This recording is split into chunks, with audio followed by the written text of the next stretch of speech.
bandeko ba bolingo boyebi na malamu bino nyonso likambo ya mabele ezali koningisa mikili nyonso bandeko na biso basili kokufa lwa somo na kivu bomi ya mbandaka kongo diakati kongo diakasani bino te mwana mboka lamuka banguna bakote biso batangisi makila na kati ya lopango basali soni na bana geto balingi kokende sokona maboko mitano sili kokende mitano balingi babomba yango mitano ekokozala nayo mitano banekoseyano wakaka na wadada wanateswa juu ya vita wamelia mingi mpaka machozi zina wakauka watoto wanaiva wazazi wana kazi ya bunduki na mpanga uzuri sana wandugu wanachinjwa kama nyama usitie moyo Ulaya kaka hawana mlaka na tabu zetu yatakumizi mpita kazi yavo ni kucheza na wasinga wetu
mandala te soki nakanisi bibembe na kongo nalaka te maya miso ezosila kotanga te tokasipitili wa kolengisiza kobosana te babombi elamba ya makila batangisa balatina pembe o tokanisa baye na bosembo lola bankana loyembo oyo yamba yango eza pololo na bina babolo na bufeli tata na bufeli mama nsini maboko na mawa na moi na kope falindalala ngayawa maya miso simokauka sola bibembe motuzi kolauka makaniseleki ngekomya bobami makile totanga miso boyine komona konga mawa matoe boyine koyoka kokoyoka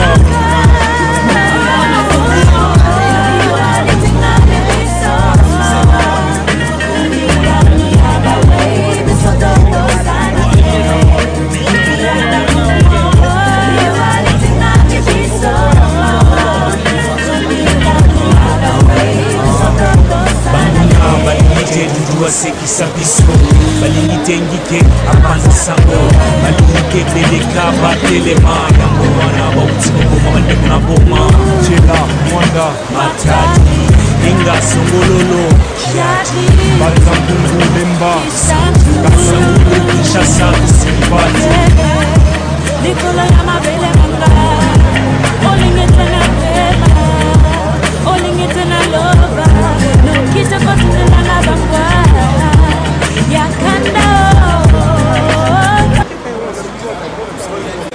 ngai na ye awa na ye mpona kobundela mboka na femme combattante donc makambo ezolekala kisasa tozosepanango te kabila il faut akende parce que souffrance ekomi na mboka ya tro yango nanga na ye natiki bana na ngai na ye awa mpo nini kobundela mboka biso nyonso tosangana mpo tobundela mboka yango toyeli Kagame aye awa kopesa Sarkozy mbongo mpo nini mpo na campagne na ye donc kabila il faut akende na ye kobundela mboka yango kana zaki. Merci. Bonjour à tous. Voilà, nous on est venus, moi particulièrement, je suis venue ici pour déjà protester par l'accueil que M. Sarkozy donne à M. Kagame. On n'est pas du tout d'accord avec ça, particulièrement moi. Par rapport à déjà, il est prétendu, on le dit peut-être, on dit qu'il est prétendu génocidaire. Déjà dans son pays et après dans l'est du Congo, au Kivu.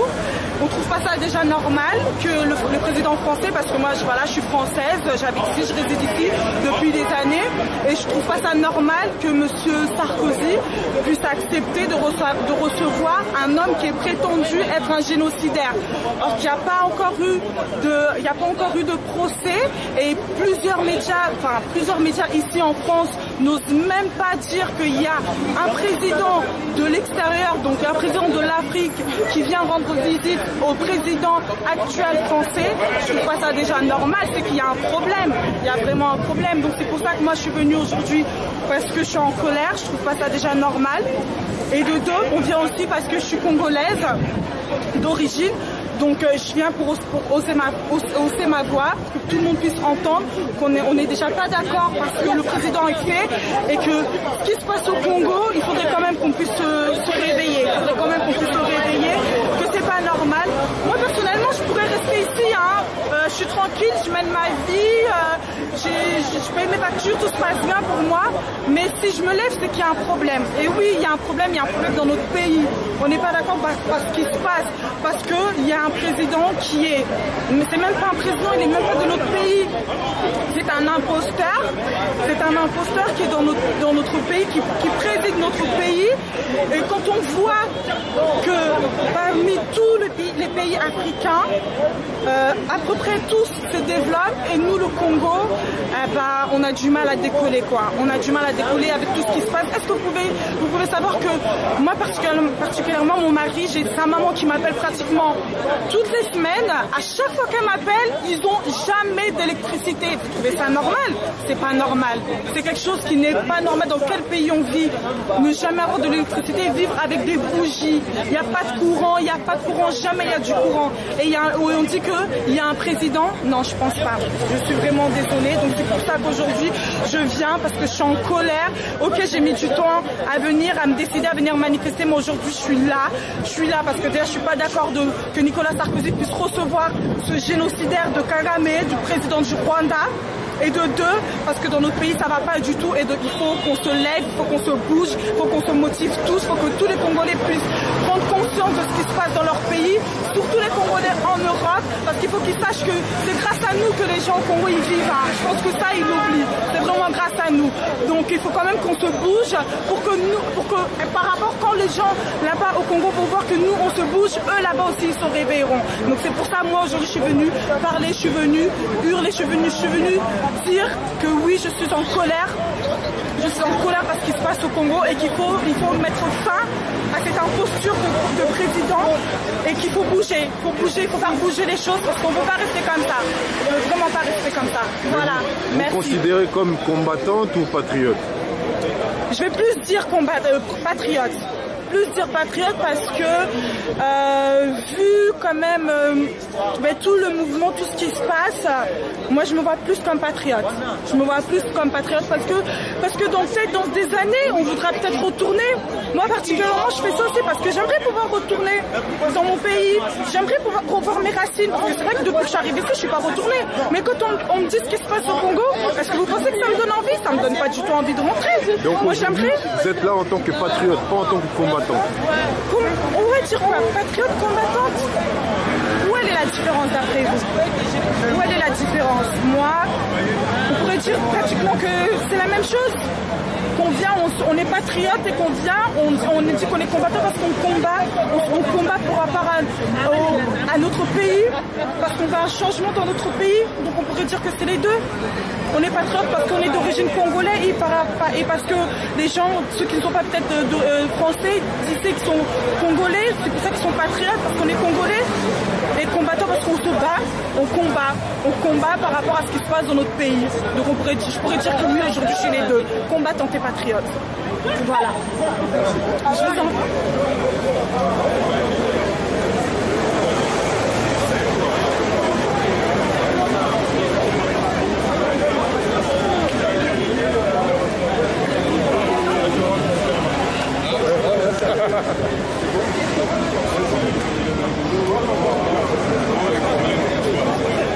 Aujourd'hui, comme tous mes compatriotes congolais qui sont venus manifester pour la présence de ces génocidaires Kagame, qui sur le territoire français, qu'on a accueilli, qu'on a roulé les tapis rouges. Alors nous disons non. Et puis nous disons non aux autorités françaises, la façon dont ils ont accueilli ce monsieur génocidaire qui a massacré plus de 8 millions de nos compatriotes au Congo. Aujourd'hui, il est resté comme un petit prince. On a vu même hier comment il a été resté, protégé par la police française, les autorités françaises. C'est que nous disons non. Nous disons non, M. Sarkozy, on en a assez de ça. Ce monsieur a du sang dans le main. On ne peut pas l'accueillir dans un pays de Guy Mouquet, comme ça, parce qu'on connaît l'histoire de la France. Guy Mouquet. M. Sarkozy, Guy Mouquet, vous avez milité pour la résistance aussi en France pour libérer ce pays. Aujourd'hui, nous aussi, nous faisons de la sorte pour libérer notre pays. Alors, nous ne sommes pas des voyous ni des bandits. Nous sommes là pour une cause noble, pour libérer notre pays. Nous sommes de la diaspora congolaise et nous sommes en train de militer pour la libération totale de notre pays. Merci et je vous remercie. Les policiers, les CRS, avant au moment où les Rwandais, il fallait d'abord les CRS, checker les sur le simple vigile. Donc opération lobby, moi échec, mais il ne faut pas qu'on baisse la tête parce que nous allons mobiliser. Et l'autre, nous allons avoir, comme on les moments baillé. Si vous avez un problème, na Kagame. Avant tout le monde il fallait d'abord biso na biso tout le monde parce que nabi bande comme susu, so tout quoi qui kuna santo solo là, barwande mususu balangi va. Voilà. Donc pour ça là, baza barwande mais baza na biso par rapport à Kagame. Lelo bazui république ti nation to renotambo na bango. Voilà, République de Nation, manifestation yango. Mais nenge tozale, net tozaboye, ngashiko na besoin, il y a 20 à 30 personnes, Robin dans des côtés, pour l'opération Moussou Soutro, le baron de Musabatou, et la France, voyez baké, action aux salam, mais faut que les lots penza voyez baké, pour sala qui est loco. Voilà, et puis nous avons besoin de 3 voitures, nous avons déjà moko, nous avons besoin de 3 voitures, on a une vingtaine de personnes. Oh, nous avons volontaire, tant qu'on a Baya, Bamoussou, on a fait exprès de faire un rendez-vous à 11h, mais Makamozo à 14h. Donc vous êtes en avance, posez-vous tranquille après manifestation. Merci. Ingeta. Allez. Oui. Comment on Jean-Paul. Jean-Paul.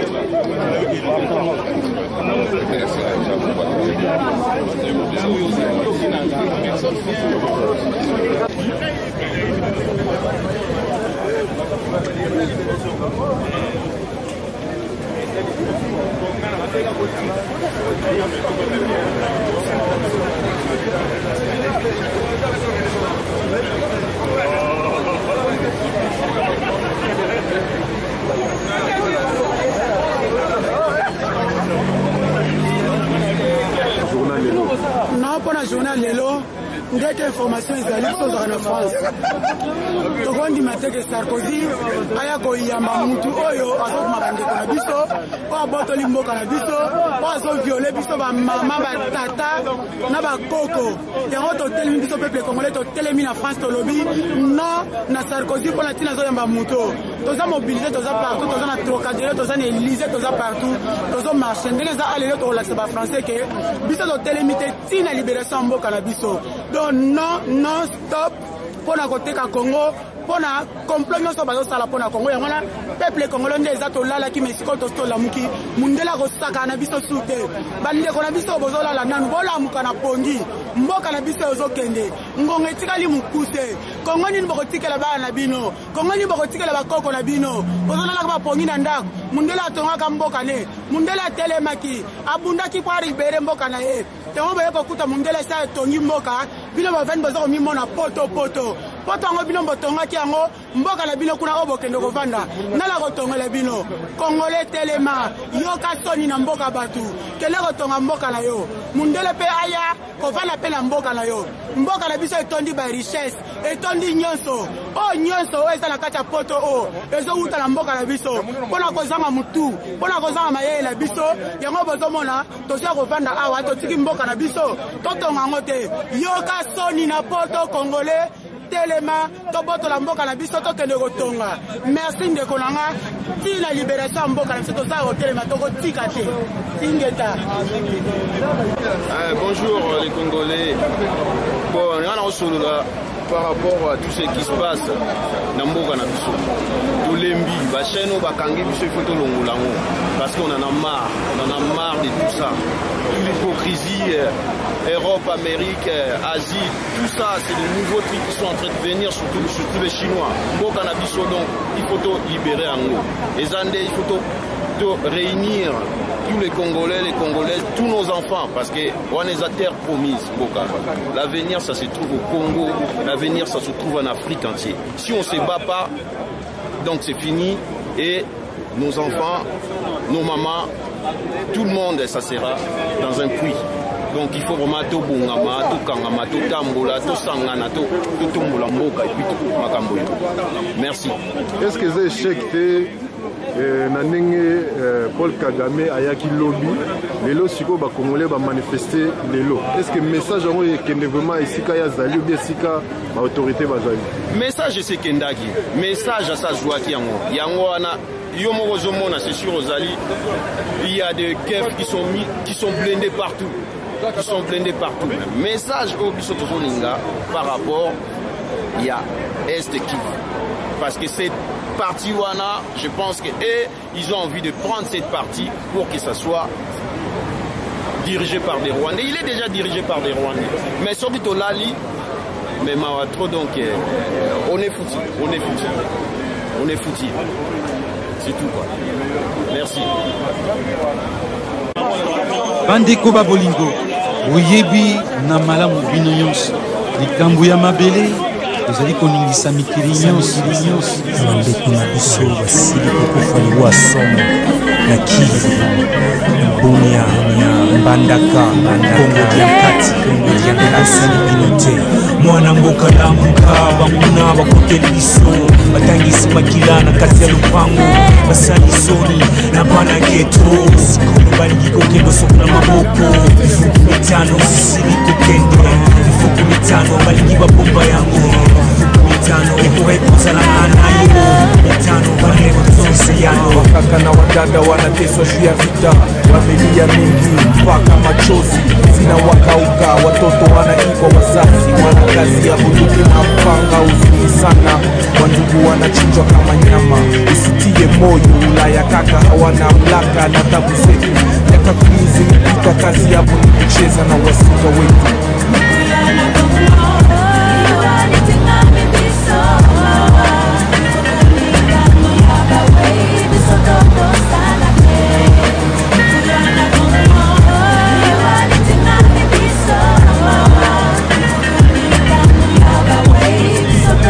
Ebemba soso makanga te mandala la te soki nakanisi bibembe na Kongo nalaka te maya miso sila kutanga te tokati bilitili wako lembisiza kobosana te babombi elamba ya makila batangisa banatia pembebo tokanisa bayena bosembo ela bankala loyembo oyo yamba yango eza pololo na lilelo na kufeli tata na kufeli mama nsini maboko na mawabu na moi na kopepali ndalala ngayawa maya misisi kokauka sura bibembe botuosi kolauka makanisele kimpungo komi ya bobangi makile kotanga miso boyinde komuna mukonga mawa matoe boyinde koyoka bandeko boyoka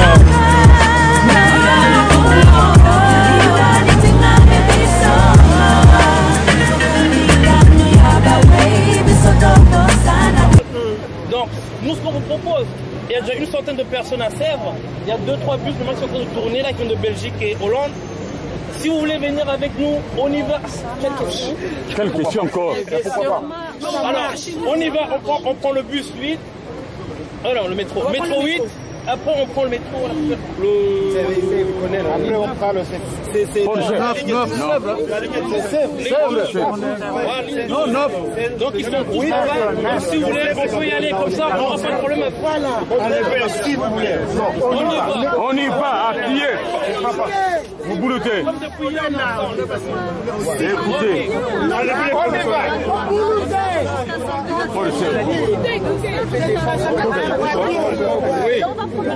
Oui. Déjà, il y a encore des bus qui arrivent, 2, 3, 15, je sais pas, mais 2, 3. Les gens. Bon, Bandeko, Boyoka, Boyoka. Tozo kende na pont de Sèvres, bango nyonso tout bazali kuna to kutana kuna na pont de Sèvres. Donc ils sont dans le métro, ligne 12. Sèvres Babylone. Non, 9. Donc tozo kutana Sèvres dit ligne 12. Non, ligne 9 comment pont Sèvres. Sèvres Babylone. Ah, Sèvres Babylone. Ah oui. Soferino. Allez, on y va. Donc tozo kende ligne 12. Ligne 12, la pont de Sèvres. Voilà. Sèvres Babylone. Donc, toujours qui t'habite la Sèvres Babylone. On essaie tous à Sèvres Babylone. Allez, on y va. Mon boulot tête, 5 billions, mon boulot tête, dans la calme. Ligne 12. Pas la violence, c'est. La dignité africaine en avant. Sèvres Babylone.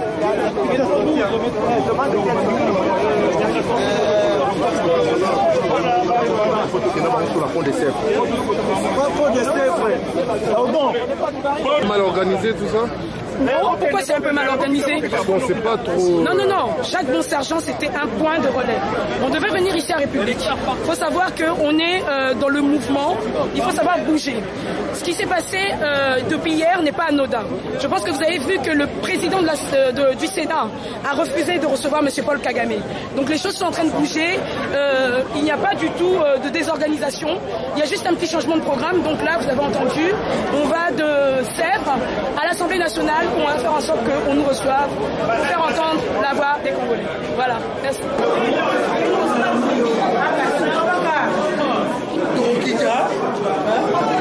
Kagame assassin au Congo. Il a tué les Congolais et des Rwandais. Pour le coltan, pour le diamant. Kagame assassin au Congo. Kagame assassin en Afrique. Venez voir.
Jipe Hakimi Eyoma.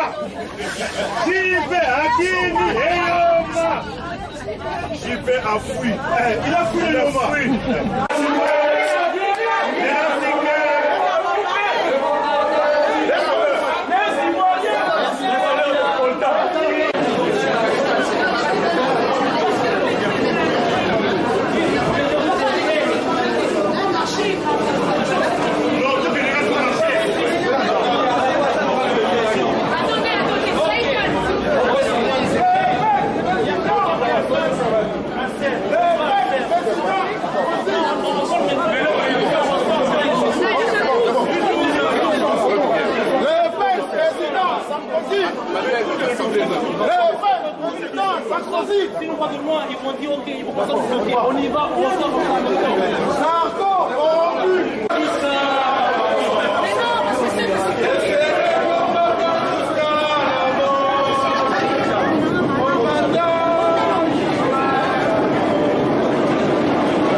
combattre l'assassin dans la désordre en Afrique centrale.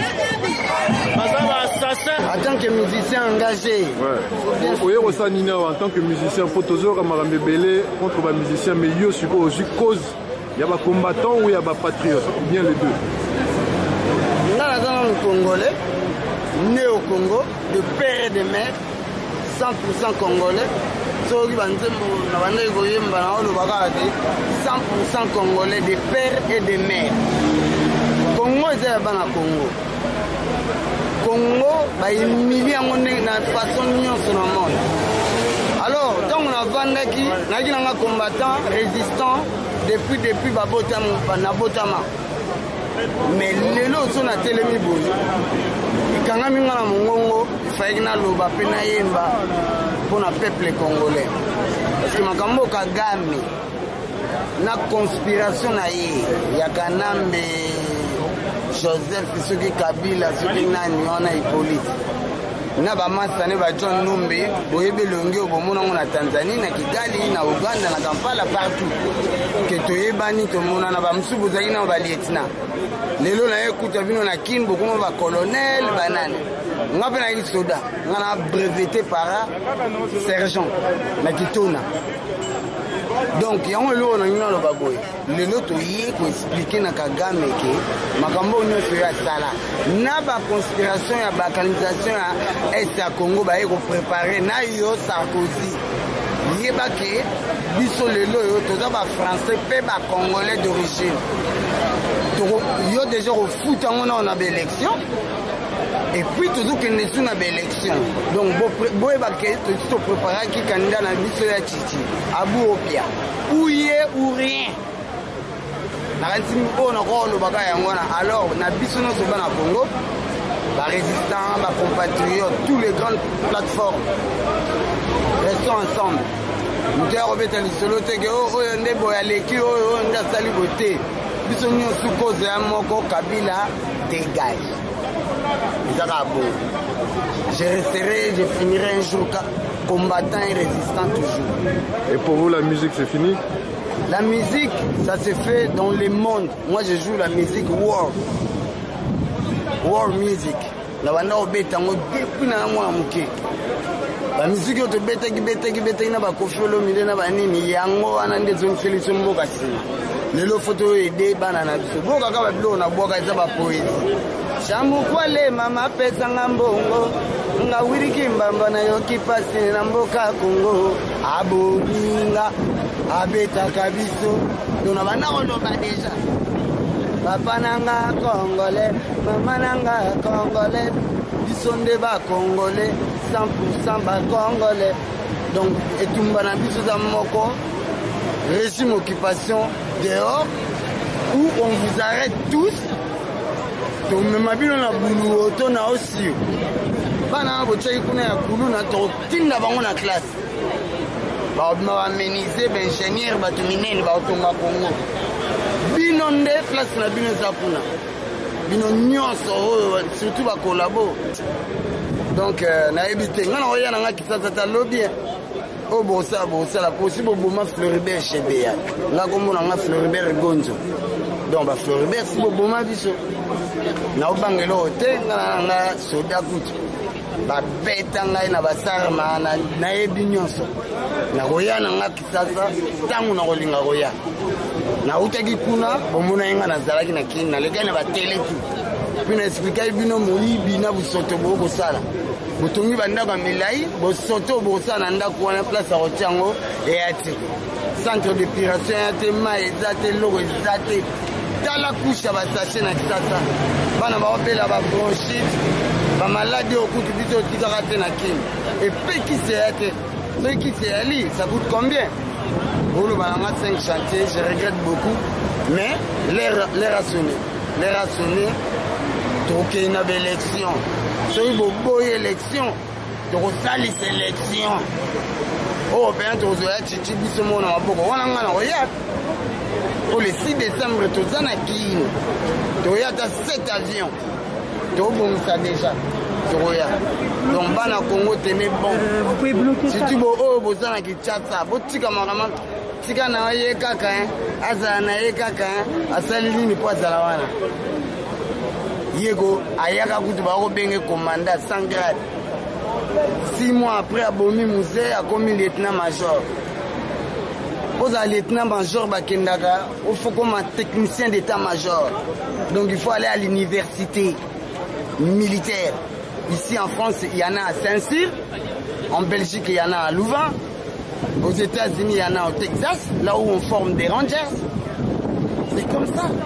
J'ai Didier Etumba, chef d'état-major. Respect na yo général ekei wapi. Bana Congo batinda au classe. Osali ba université minene papa.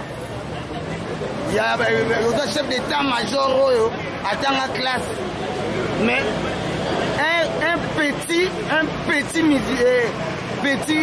comment dirais-je, un petit militaire Yaran à la président na yo. J'ai Didier. Bon ngai sergent na yo nakopesa respect général na nini po bana Congo ba impôt na bango mtetangisa au classe papa Didier Etumba tala elongi na nga bien ngayo elongi oyo mona ngo na 7 na 39e brigade yango oloba boyo moni kolia mbongo kosala nde bosala wana kosala eloko te po lelo yo tala mwana nga ya 12 ans lobi aotindela bino ba virus na ba mail na bino donc mbongo pase ya lito kozwango awa bana bayebi ndeni baoyiba bino mbongo nyonso otiki na Singapour oyo na Inde oyo na mboka nini tozwa tu do bosali eloko te bolia lia mbangu kaka nde boza wana Kanyama colonel Alukuta okota même pas école la police parce que un policier oyo atanga classe na école la police akotambwisa basoda na ye pembeni na ye na ba akate to na ba uzi to na ba Kalachnikov donc ozali militaire déguisé en policier parce que nga oloba no bona militaire breveté par donc boyeba makambo osala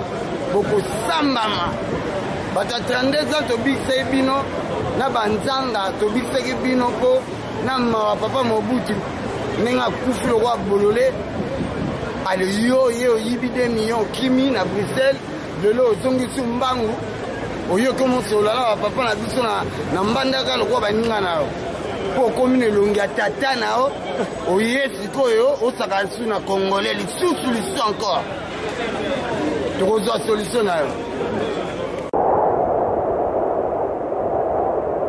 Il a banné l'Afrique, sa compagne. Africa. Akei mobembo simana kai pataka. Africa. Organisateur chéri na kozongela yo. Africa. Akei mobembo simana kai pataka. Africa. Organisateur chéri na kozongela yo. Top Africa Magazine. Johnson Keto. balobi Londres bobamuta koloba za te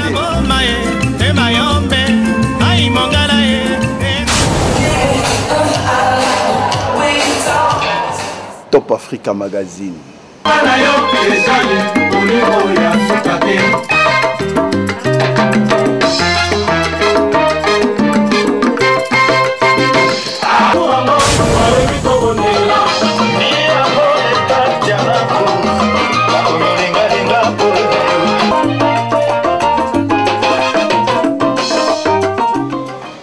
Top Africa Magazine. Alors bien le droit d'ailleurs.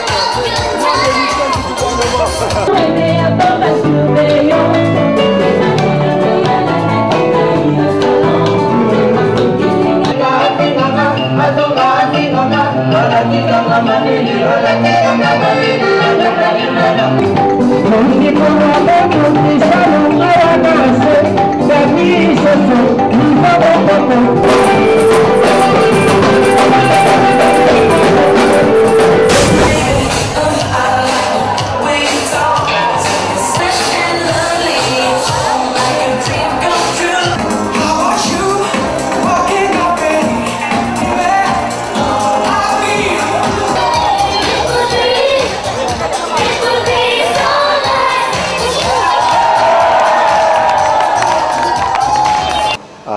magazine moko ya top. Top Africa Magazine. Copain Sabino, information vraiment à la source. Balobi artiste il y a bien, politicien, homme d'affaires, pour les responsables. Balobi au-dessus de la mêlée Johnson Keto. Contactez Top Africa Magazine. Top Africa Magazine. Top Africa Magazine. Makele les alibelete Moussalande. Top Africa Magazine. Top Africa Magazine, c'est votre magazine. Top Africa Magazine, www.topafricamagazine.net. Top Africa Magazine en papier glas, Top Africa Magazine sur DVD et Top Africa Magazine sur Internet. Un groupe de médias. N'hésitez pas à nous contacter pour faire passer un message quelconque, une publicité quelconque. Nous sommes là pour vous, à votre disposition. Top Africa Magazine, c'est votre magazine. C'est le magazine du peuple africain. Top Africa Magazine, c'est votre magazine. C'est notre magazine, le magazine du peuple africain.